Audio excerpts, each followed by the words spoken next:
ఎవరైనా mobile phone పోగొట్టుకున్న వెంటనే అశ్రద్ధ చేయకుండా సమీప పోలీస్ స్టేషన్లో ఫిర్యాదు చేయాలని రాచకొండ సిపి సుధీర్ బాబు సూచించారు.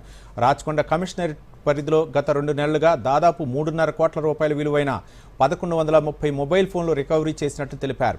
మల్కాజ్గిరి నేరేడ్మెట్ సిపి కార్యాలయంలో వివరాలు వెల్లడించారు.